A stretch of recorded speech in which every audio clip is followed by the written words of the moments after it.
요한복음 1장. 처음에 말씀이 계셨다. 그 말씀은 하나님과 함께 계셨다.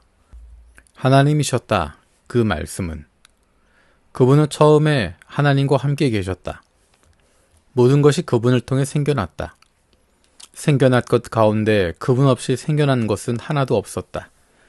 그분 안에 생명이 있었다. 그 생명은 사람들의 빛이었다. 그 빛이 어둠 속에서 빛나고 있다. 그 어둠은 빛을 눌러 이기지 못했다. 어떤 사람이 나타났다. 하나님이 보내신 사람인데 이름은 요한이다. 이 사람이 온 것은 증언하기 위해서였다. 그 빛에 대해 증언하여 자기를 통해 모든 사람이 믿게 하려는 것이었다. 이 사람은 그 빛이 아니었다. 그 빛에 대해 증언하러 온 것이었다. 참 빛이 계셨다. 그 빛이 사람마다 비추신다. 세상 속으로 오고 계셨던 것이다. 세상 속에 그분이 계셨다.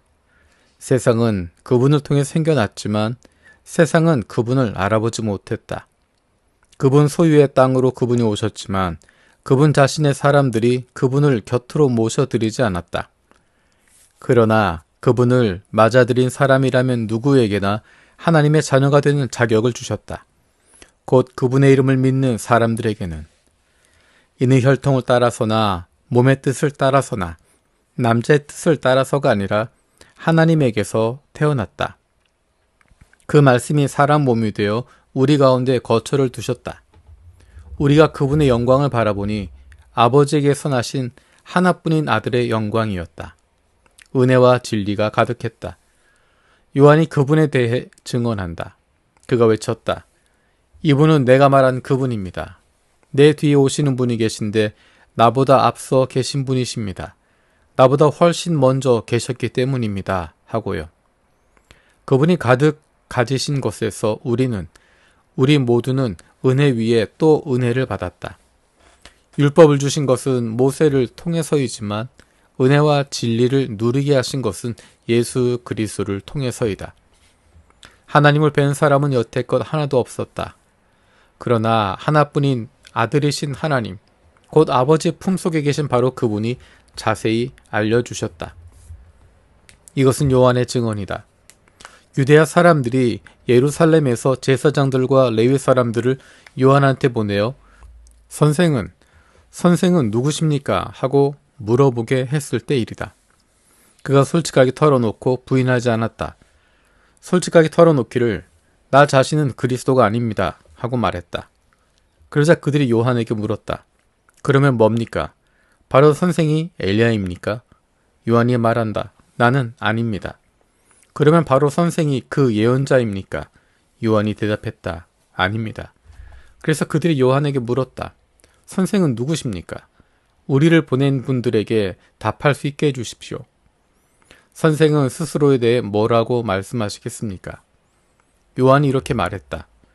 나야말로 광야에서 외치는 이의 소리입니다. 너희는 곧게 하여라 주님의 길을 하고요. 예언자 이사야가 말했던 대로 말입니다. 그들은 바리새파 사람들 중에서 보냄을 받은 사람들이었다. 그들은 요한에게 물어보았다. 그러면 선생은 왜 세례를 주십니까? 선생 자신이 그리스도도 엘리야도 그 예언자도 아니면서요. 요한이 그들에게 대답했다. 나는 물로 세례를 줍니다. 그런데 여러분 가운데 어떤 분이 서 계십니다. 여러분으로서는 알지 못하는 분이십니다. 내 뒤에 오시는 분인데 나 자신은 그분의 샌들끈을 풀어드리기에도 부족한 사람입니다. 이런 일들이 일어난 것은 요르단 건너편 베다니에서였다. 요한이 세례를 주고 있던 곳이었다. 다음날 요한은 예수님이 자기한테 오시는 것을 보고 말한다. 보세요. 하나님의 어린 양, 곧 세상 죄를 치워버리시는 분이십니다. 이분이 바로 내가 말한 그분입니다. 내 뒤에 어떤 분이 오시는데 나보다 앞서 계신 분이십니다. 나보다 훨씬 먼저 계셨기 때문입니다. 하고요. 나 스스로도 그분을 알지 못했어요.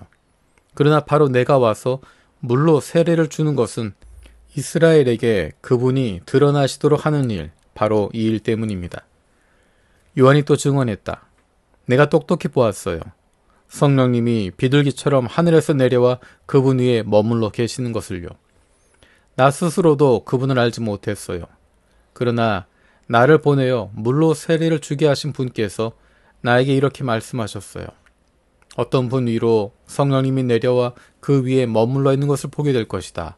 바로 그분이 성령으로 세례를 주는 분이시다.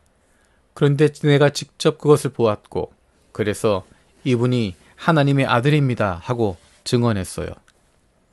다음날 다시 요한과 요한의 제자들 가운데 2명이 거기에 서 있었다. 그때 예수님이 걸어가시는 것을 바라보고서 요한이 말한다.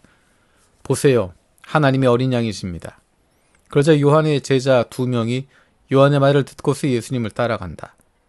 예수님이 몸을 돌려 그들이 따라오는 것을 눈여겨보시고는 그들에게 말씀하신다. 그대들은 무엇을 찾고 있나요? 그들이 예수님께 말씀드렸다. 랍비님, 이 말은 번역하여 옮기면 선생님이다. 어디에 머물고 계십니까? 예수님이 말씀하신다. 오세요. 그러면 보게 될 겁니다. 그래서 그들이 갔고 예수님이 머물고 계신 곳을 보았다. 그리고 그날 내내 예수님 곁에 머물렀다. 시간은 오후 4시쯤이었다. 요한의 말을 듣고 예수님을 따라간 2명 가운데 한 명은 시몬 베드로의 형제 안드레였다. 이 사람이 먼저 자기의 친형제 시몬을 찾아가서 말한다. 우리가 메시아를 만났어. 메시아는 번역하여 옮기면 그리스도이다. 안드레가 베드로를 예수님께 데려갔다. 베드로를 바라보시고는 예수님이 말씀하셨다. 그대는 요한의 아들 시몬입니다. 그대는 게바라 불릴 겁니다. 게바는 번역하면 베드로이다. 다음날 예수님이 갈릴리아로 떠나고자 하셨다. 그때 필립을 찾아가신다. 그리고 그에게 예수님이 말씀하신다. 나를 따라오세요. 빌립은 베세다 출신이고 베세다는 안드레와 베드로의 출신 도시이다. 필립이 나다나엘을 찾아가 그에게 말한다. 모세가 율법에 그분에 관해서 적어두었고 예언자들도 그랬던 그분을 우리가 만났어. 요셉의 아들 예수님, 곧 나사렛 출신인 분 말이야. 그러자 나다나엘이 필립에게 말했다. 나사렛에서 무슨 좋은 것이 나올 수 있겠어. 필립이 나다나엘에게 말한다. 와서 봐. 예수님이 나다나엘이 자기한테로 오는 것을 보시고는 그를 두고 말씀하신다. 보세요. 그는 참으로 이스라엘 사람입니다. 그 안에는 속임수가 없어요. 나다나엘이 예수님에게 말씀드린다. 선생님이 어떻게 저를 아십니까? 예수님이 그에게 대답하셨다. 필립이 그대를 부르기 전에 그대가 무화과 나무 아래에 있었어요. 그때 내가 그대를 보았어요. 나다나엘이 예수님께 대답했다. 랍비님, 랍비님이야말로 하나님의 아들이십니다. 랍비님이야말로 이스라엘의 임금이십니다. 예수님이 나다나엘에게 대답하셨다. 내가 무화과 나무 아래에 있는 그대를 보았다고 말했기 때문에 믿는 겁니까? 그대는 이런 일들보다 더 큰 일을 볼 겁니다. 그리고 나다나엘에게 말씀하신다. 아멘, 아멘, 그대들에게 말합니다. 그대들은 하늘이 열려있는 것과 하늘의 천사들이 인자 위로 올라가기도 하고 내려가기도 하는 것을 볼 것입니다. 2장 3일째 날에 갈릴리아의 가나에서 혼인잔치가 있었다. 예수님의 어머니도 거기 가셨다. 예수님과 제자들도 그 결혼잔치에 초대받았다. 그런데 포도주가 모자라게 되자 예수님의 어머니가 예수님한테 말했다. 포도주가 동이 났구나. 그러자 예수님이 어머니에게 말씀하신다. 저한테 왜 그런 말씀을 하시나요? 어머니, 아직 저의 시간이 오지 않았습니다. 예수님의 어머니가 시중꾼들에게 말한다. 그가 여러분에게 뭐라고 말하든지 그대로 하세요. 거기에는 돌로 만든 물 항아리 6개가 유대아 사람들의 정결 예법에 따라 놓여 있었다. 항아리 하나하나는 2통 또는 3통들이 크기였다. 예수님이 그들에게 말씀하신다. 물 항아리들을 물로 채우세요. 그들이 물을 항아리마다 끝까지 채웠다. 그러자 예수님이 그들에게 말씀하신다. 이제 떠서 잔치 책임자에게 갖다 주세요. 그들이 가져다 주었다. 잔치 책임자가 이미 포도주가 된 그 물을 맛보았을 때 그것이 어디에서 난 것인지는 알지 못했다. 시중꾼들, 곧 그 물을 떠온 사람들은 알고 있었다. 그때 잔치 책임자가 신랑을 부른다. 그러고는 신랑에게 말한다. 사람은 누구나 좋은 포도주를 맨 먼저 내놓습니다. 그리고 사람들이 취했을 때 더 못한 것을 내놓지요. 그런데 그대는 좋은 포도주를 아직까지 간직해 두었군요. 징표들 가운데 이 처음 것을 예수님이 갈릴리아의 가나에서 행하여 자신의 영광을 드러내셨다. 그래서 그분의 제자들이 그분을 믿게 되었다. 이 일이 있은 뒤에 예수님 자신은 가버나움으로 내려가셨다. 그분의 어머니와 그분의 형제들과 그분의 제자들도 함께했다. 그들은 거기에 여러 날 머물지는 않았다. 유대아 사람들의 넘는 명절이 가까웠다. 그래서 예수님은 예루살렘으로 올라가셨다. 성전에서 보시니 소와 양과 비둘기를 파는 사람들, 그리고 돈 바꿔주는 사람들이 앉아 있었다. 그래서 예수님은 줄로 채찍을 만들어 그들을 모두 성전에서 내쫓으셨다. 양과 소들도 내쫓으셨다. 돈 바꿔주는 사람들의 돈을 쏟아버리시고 탁자들을 뒤집어 엎으셨다. 그리고 비둘기 파는 사람들에게 말씀하셨다. 이것들을 여기서 치우시오. 내 아버지의 집을 장사하는 집으로 만들지 마시오. 그분의 제자들에게 성경에 이렇게 적혀있는 말씀이 떠올랐다. 주님의 집을 향한 뜨거운 마음이 나를 완전히 삼켜 버릴 것이다. 그러자 유대아 사람들이 예수님께 대들며 물었다. 선생이 이런 일을 하시는데 징표로 우리에게 뭘 보여줄 수 있나요? 예수님이 그들에게 대답하셨다. 이 성전을 무너뜨려 보시오. 그러면 내가 3일 안에 그것을 다시 일으켜 세우겠소. 그러자 유대아 사람들이 대답했다. 46년 만에 이 성전이 세워졌습니다. 그런데 선생님은 3일 안에 그걸 일으켜 세우겠다고요? 그러나 예수님이 말씀하신 성전은 자기 몸이었다. 그런데 죽은 사람들 가운데서 예수님이 일으킴받아 살아나셨을 때가 되어서야 예수님의 이것을 말씀하셨다는 생각이 예수님의 제자들에게 떠올랐다. 그리하여 그들이 성경과 또 예수님이 하신 말씀을 믿게 되었다. 넘는 명절에 예수님이 예루살렘에 계실 때 많은 사람들이 예수님의 이름을 믿었다. 예수님이 행하신 징표들을 지켜보았기 때문이다. 그러나 예수님 자신은 스스로를 그들에게 맡기지 않으셨다. 모든 사람을 알고 계시기 때문이었다. 또 예수님에게는 누군가가 사람에 대해 증언해 주는 것이 필요하지 않았다. 사람 속에 뭐가 있는지를 예수님 자신이 알고 계셨기 때문이다. 3장. 바리새파에 속한 어떤 사람이 있었다. 그의 이름은 니고데모로 유대아 사람들의 지도자였다. 이 사람이 밤에 예수님께로 와서 말했다. 라삐님, 우리가 알기로 라삐님은 하나님께로부터 오신 선생님입니다. 라삐님이 몸소 행하시는 이런 징표들을 아무도 할 수 없기 때문입니다. 하나님이 함께 하시지 않으면요. 예수님이 그에게 대답하셨다. 아멘, 아멘, 그대에게 말합니다. 누구든 위로부터 태어나지 않으면 하나님 나라를 볼 수 없습니다. 예수님께 니고데모가 말한다. 사람이 나이가 들었는데 어떻게 다시 태어날 수 있습니까? 어머니 뱃속에 또다시 들어갔다가 태어날 수는 없지 않습니까? 예수님이 대답하셨다. 아멘, 아멘, 그대에게 말합니다. 누구든 물과 성령님으로부터 태어나지 않으면 하나님 나라에 들어갈 수 없습니다. 육신으로부터 태어난 것은 육신이고 성령님으로부터 태어난 것은 영입니다. 놀라워하지 마세요. 내가 그대에게 여러분 위로부터 태어나야만 합니다 하고 말했다고 해서요. 바람은 불고 싶은 곳에서 불며 그대는 그 소리를 듣습니다. 그러나 바람이 어디서 오고 어디로 가는지 그대는 알지 못합니다. 성령님으로부터 태어난 사람은 다 이와 같아요. 니고데모가 예수님께 대답했다. 이런 일이 어떻게 일어날 수 있습니까? 예수님이 그에게 대답하셨다. 그대야말로 이스라엘의 선생인데도 이런 일을 알아듣지 못합니까? 아멘, 아멘, 그대에게 말합니다.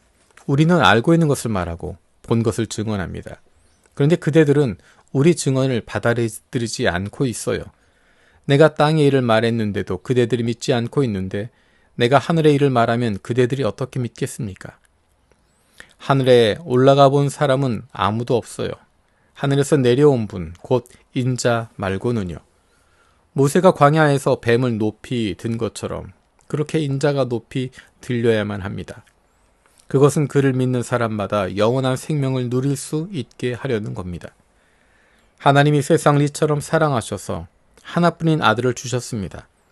그를 믿는 사람마다 멸망하지 않고 영원한 생명을 누릴 수 있도록 해주셨습니다. 하나님이 그 아들을 세상에 보내신 것은 세상을 심판하시려는 것이 아닙니다. 그 아들을 통해서 세상이 구원받게 하시려는 것입니다. 그를 믿는 사람은 심판받지 않습니다. 그러나 믿지 않는 사람은 이미 심판을 받았습니다. 하나님의 하나뿐인 아들의 이름을 믿지 않았기 때문입니다. 심판이란 이것입니다. 빛이 세상에 왔는데 사람들이 빛보다 어두움을 더 사랑했다는 것입니다. 그들이 한 일들이 악했기 때문이지요. 못된 짓을 하는 사람마다 빛을 미워하고 빛 가까이로 오지 않아요. 자기들이 한 일들이 들추어지지 않게 하려는 것이지요. 그러나 진리를 실행하는 사람은 빛 가운데로 옵니다. 자기가 한 일들이 하나님 안에서 한 것임이 드러나게 하려는 것이지요. 이 일이 있은 뒤에 예수님과 제자들이 유대야 땅으로 갔다. 예수님이 거기서 그들과 시간을 보내셨고 세례도 주고 계셨다.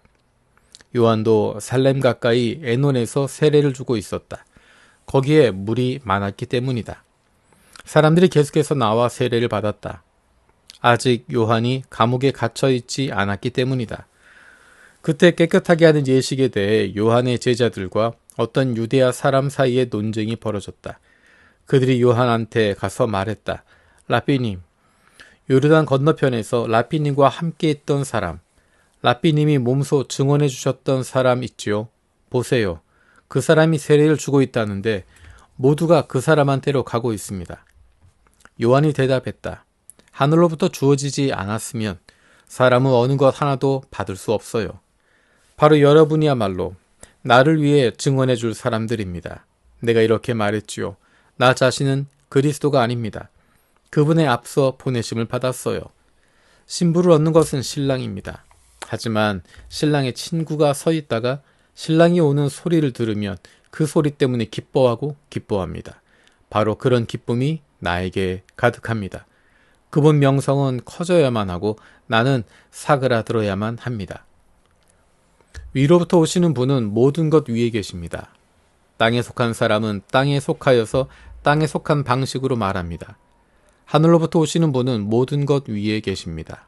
그분은 보고 들으신 것, 이것을 증언하십니다. 그런데 그분의 증언을 아무도 받아들이지 않습니다. 그분의 증언을 받아들인 사람은 하나님이 참되시다는 것을 인증한 것입니다. 하나님이 보내신 이가 하는 말은 하나님의 말씀이니까요. 재어보지 않고 하나님이 성령님을 부어주셨기 때문입니다. 아버지는 아들을 사랑하시고 모든 것을 그의 손 안에 주셨습니다. 아들을 믿는 사람에게는 영원한 생명이 있습니다. 그러나 아들을 믿지 않는 사람은 생명을 보지 못할 것입니다. 오히려 하나님의 노여움이 그 사람 위에 머뭅니다.